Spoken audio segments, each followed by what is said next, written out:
Thank you for tuning in, hitting the subscribe, the thumbs, and leaving a comment. I want to give a special shout out to Angie Wellington, who in the whole year plus that I haven't posted anything to YouTube, she diligently sent me information on R. Kelly. She encouraged me to come back to YouTube.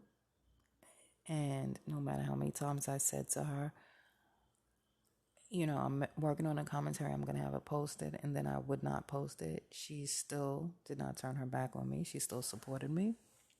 And I just want to say you are appreciated, Angie. Even with this commentary, I tried to get it out before the R. Kelly verdict. Many people shed tears on hearing that guilty verdict, including myself, even though I suspected the verdict would come back guilty. Every witness for the prosecutor couldn't keep their lies straight, and the verdict still came back guilty. Only if you had some faith in the justice system could this verdict surprise you. Only if you thought this was about justice could the verdict surprise you. I cried because, again, it is confirmed. It was confirmation. We don't live under a system of justice, but a system of white supremacy. And it has corrupted the minds of many of its most oppressed people to the point they don't even recognize the injustice, abuse, and oppression when it is done in plain sight. And it hurts that this stinking, rotten system of white supremacy is controlling the mind of the masses simply because people allow its media to be their leadership. And I'm not blaming the masses for the guilty verdict. Right now, there's some simpleton saying, this don't have nothing to do with white supremacy. You can't blame everything on white supremacy. It's about R. Kelly being a sexual predator and putting an end to the abuse of black women and children. It's almost pointless to discuss anything, especially social issues, with people who get all of their information from CBS, NBC, ABC, CNN, Fox, or any of their affiliates. People that use those sources as their main source of information, those people are strongly deluded. These are the people that when you bring them undeniable truth, they reject it. No. Well, such and such. And they stay with the lie. Their minds have been corrupt. And this is what the Bible refers to as a reprobate mind. The enemy comes to undermine your mind. So you have to ask questions. You always need to ask questions. Why was the United States versus R. Kelly trial closed to the public? Not allowing cameras inside the courtroom of such a sensationalized case is some bull. The media forced this story on you. They used 2 highly publicized mock documentaries, followed by a highly publicized 3-part interview, to provoke public interest and outburst. R. Kelly was made the topic of nationally syndicated talk shows. The Dr. Oz show was even used to take advantage of their reach. The media flamed the fire. Gayle King received accolades for successfully playing her part in the takedown. She was on the cover of magazines. She made the talk show rounds to discuss the interview and create more opportunities to replay the clips. The producers and the women paid to play the victims in the Surviving R. Kelly miniseries received awards on nationally televised award shows. This move to have this trial, the United States versus R. Kelly trial, closed to the public, it seems unusual. The jurors are the only members of the public allowed in the courtroom. Okay, yeah, COVID. No cameras in the courtroom. George Floyd's murderer's trial made court TV. Why didn't this trial? The accusations against R. Kelly received much more media attention for much longer time than the police officer who left his knee on a man's neck for 8 minutes. So if you hadn't gotten a clue yet that this whole R. Kelly fiasco was a racket, this trial not being open to the public should have tipped you off. It's obvious they are trying to keep something from you. And this is the enemy at work. No cameras means the United States Department of Media, also known as corporate media, has the upper hand. They can continue to tell you what they want you to know and cover up what they don't want you to know.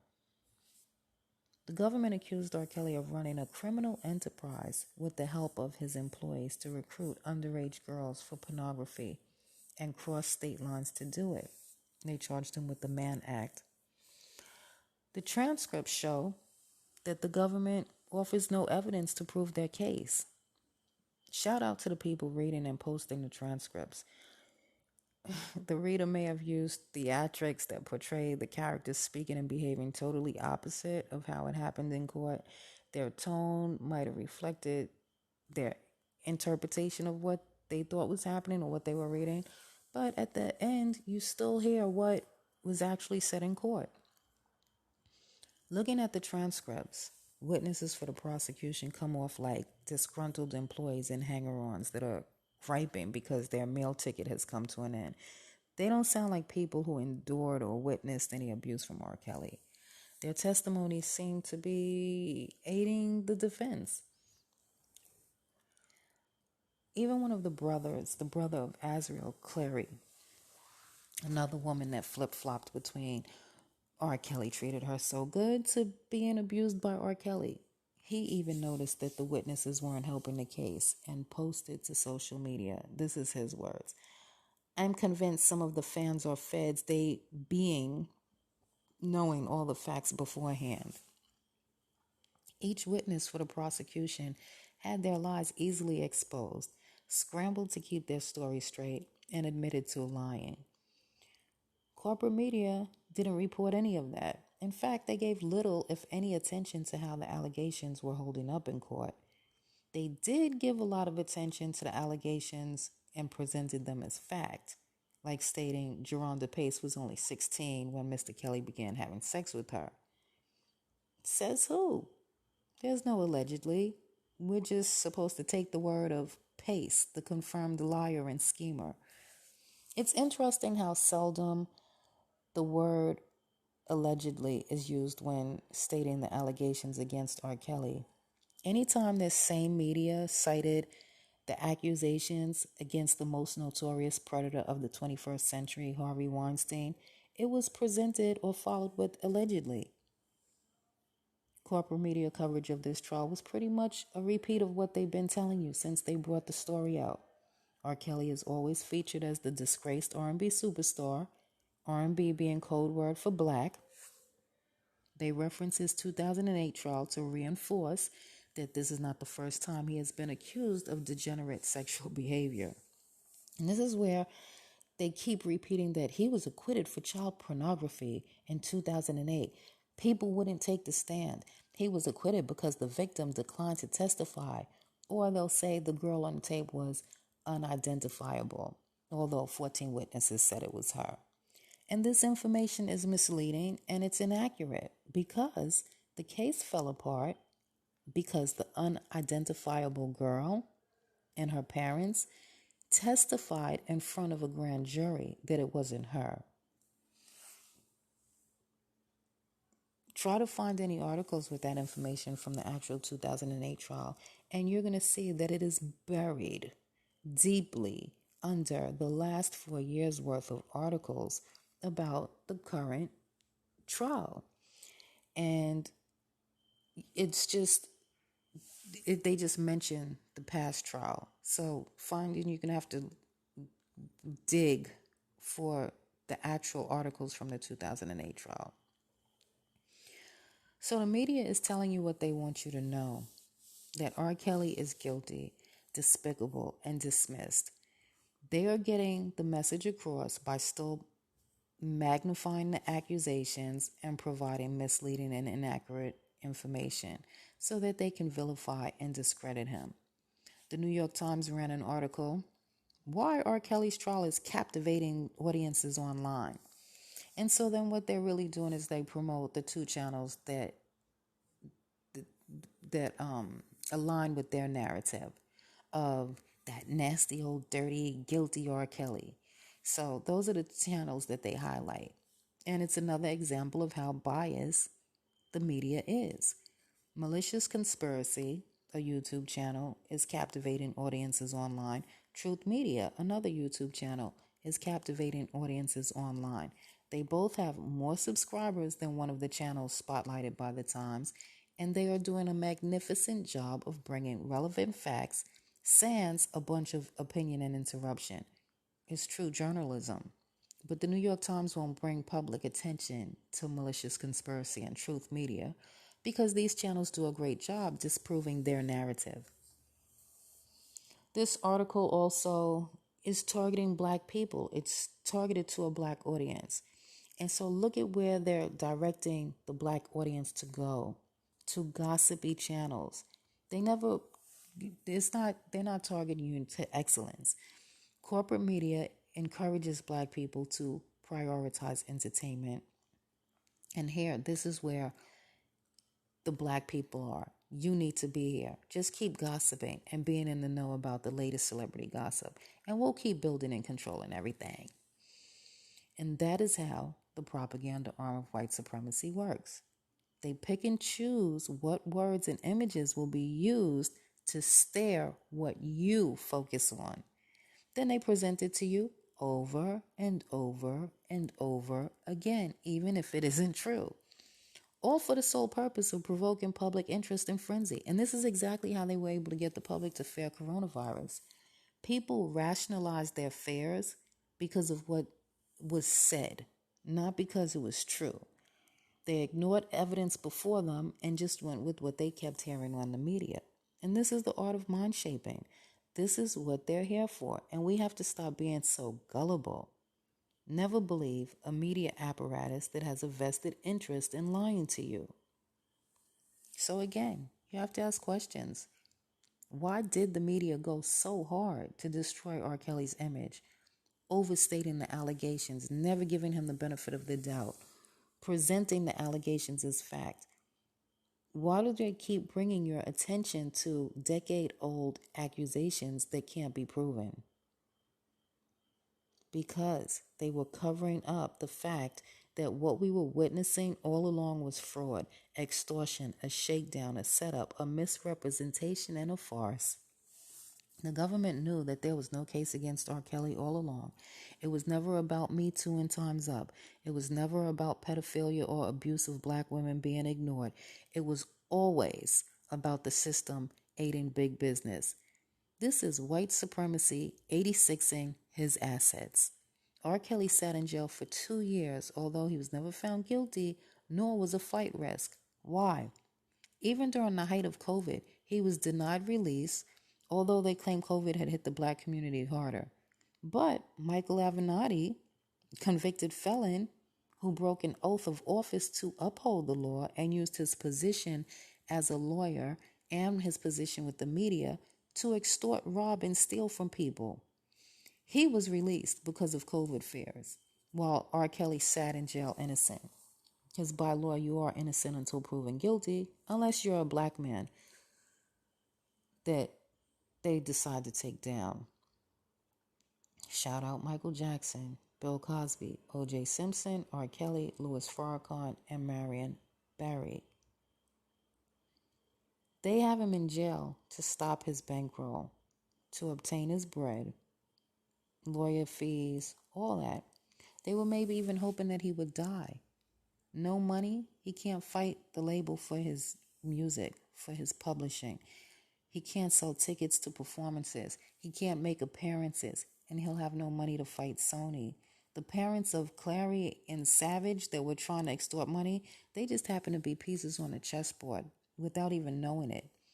When the Savages first came on the scene with their kidnapping accusations, everybody knew they were full of it. It was a joke, and it looked silly to us. A year or two later, corporate media conveniently swept in and took control of the narrative. And here comes a Surviving R. Kelly miniseries. Just follow the money. No, they don't want you to do that. They want you to follow has-been broads, 20-year-old rumors, and the vultures like Gloria Allred that are always ready, willing, and able to play her part in the takedown. Dick Gregory told us, it is important where you get your information from. Right after Kim Fox led an open casting call for victims to come forward, TBA, being right on point as usual, explained this is not about truth. This is not about right or wrong. This is about liquidating his assets and destroying his wealth. He told us that they were going to drown him in lawsuits and would try to get lawsuits in several states in jurisdictions where they lifted the statute of limitations on sexual offenses. That they'll get the states to come after him so it doesn't cost the accusers any money and it doesn't cost Sony money, but it does cost R. Kelly money. And no matter what happens in criminal court, they will come back in civil court. And it all played out exactly how he said it would. I was able to find the holes in the media story by knowing what to look out for and having a different understanding of what's really going on. People that don't understand how corporate media functions or don't know that corporate media is not here to inform you, but instead to instill ideas in your head, don't understand how diabolical they are. Media is there to handicap and sabotage us. It cannot be trusted. TV and social media are used to shape how we think. The more we can watch with a critical eye, the more we can make sure to avoid being easily indoctrinated by the noxious media. Corporate media or any other institution of white supremacy is not bringing something for our benefit. Everything they do is to weaken us. Corporate media is dishonest. Look, Don Lemon telling you the jab they are pushing is like every other vax. That's a lie. It is not. It is an mRNA technology unlike any vax ever made. Corporate media does not bring information that serves the best interest of the people. Politicians told you to listen to the science, while the media and internet billionaires censored and shut down uncompromised scientists and doctors that were presenting you with the science. The government and its compliant media are censoring fact-based conversation. They want mass mind control and total uninterrupted dominion. So it's time for corporate media's legitimacy to be destroyed. And that's why I applaud Kwame Brown for fearlessly calling out media propaganda, the mudslingers and so-called intellectuals that are selling their people out for a paycheck, and us the people for letting them get away with it. So we need people like him with a firmly fixed moral sense to speak up against the belittlers in journalism, pop culture, and the academic community who've been aiding and abetting the ruling society to corrupt your mind and empty your pockets. Boldness is a lost trait today. There's a whole bunch of punks who apologize for being right and too many cowards censoring themselves because they're scared to get canceled. They come out and say one thing, next thing you know, oh, I'm sorry, I didn't mean that. No. So they won't take a stance for truth or what they believe because all that matters to them is what benefit they'll get or what clique they run in. They are scared of social rejection. They're scared of being blackballed. And the few people that do go against the dominant narrative, they pay a high price because nobody openly stands with them. The fear of the smear has led to widespread moral wimpiness. And that's the method, the influence, the say-so that's used to ostracize O.J. Simpson, Bill Cosby, R. Kelly. It's that gutlessness to stand alone that fuels the power that's being used to accelerate the normalization of same-gender sex, transgenderism in children, or period, and the sexualization of children. I think Dr. King said, our lives begin to end when we are silent about things that matter. Yeah, I salute Kwame Brown for not being silent and going on a constant crusade to crush media's puppets. People that have a problem with what he's doing or complain that he is doing the same thing he complains about when he goes in on someone, or people that ask, what does he bring to the table except jokes? He just says the same things over and over. Those people seem to fit in the category of a reprobate mind. The jokes are wonderful.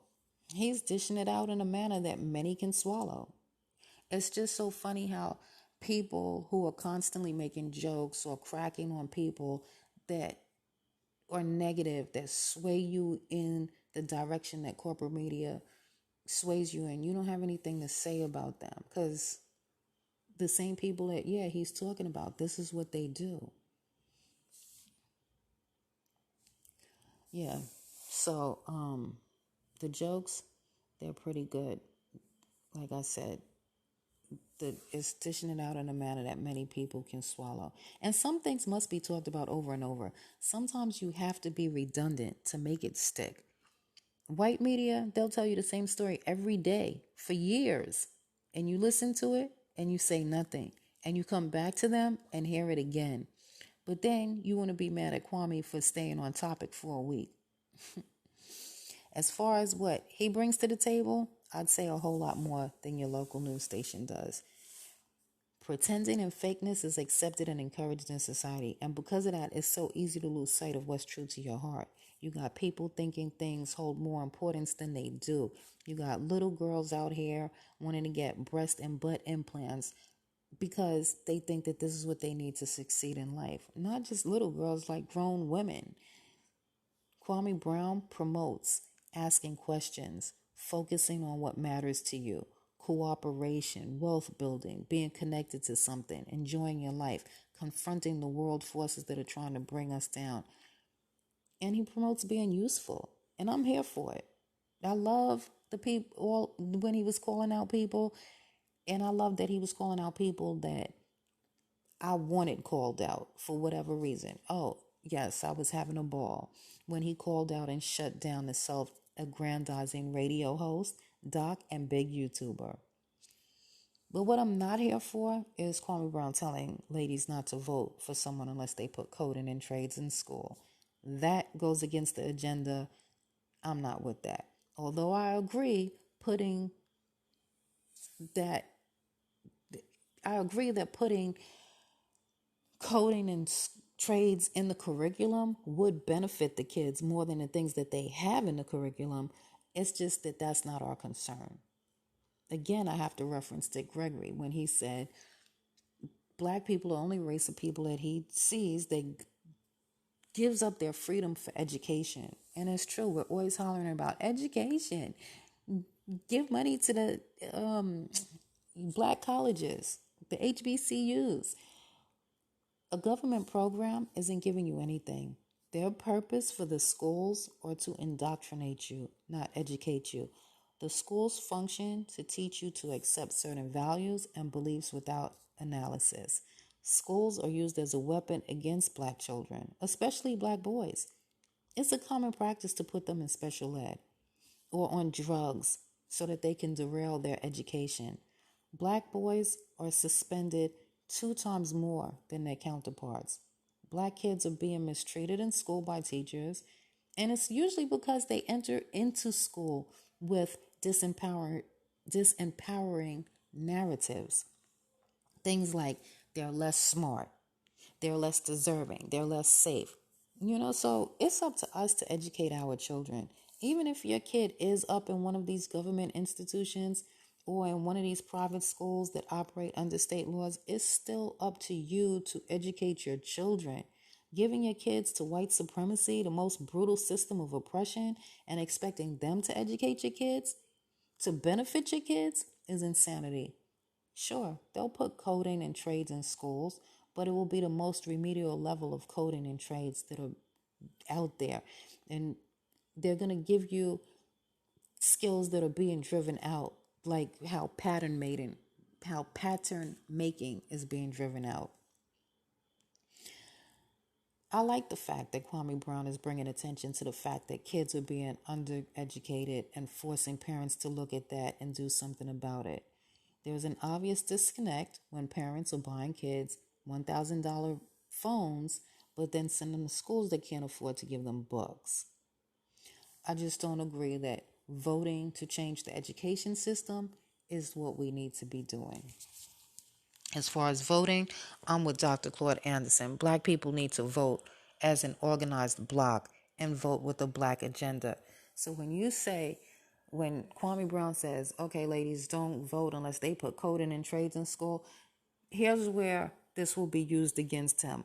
Politicians will come to him, have him stand on the platform for that, for the coding and trades. And we're all thinking, oh, this is great. They're listening to us.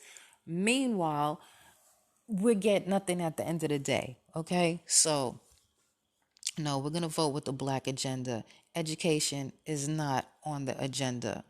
Before we start stomping for codes and trades get put in the schools, we need to get police officers out of the schools.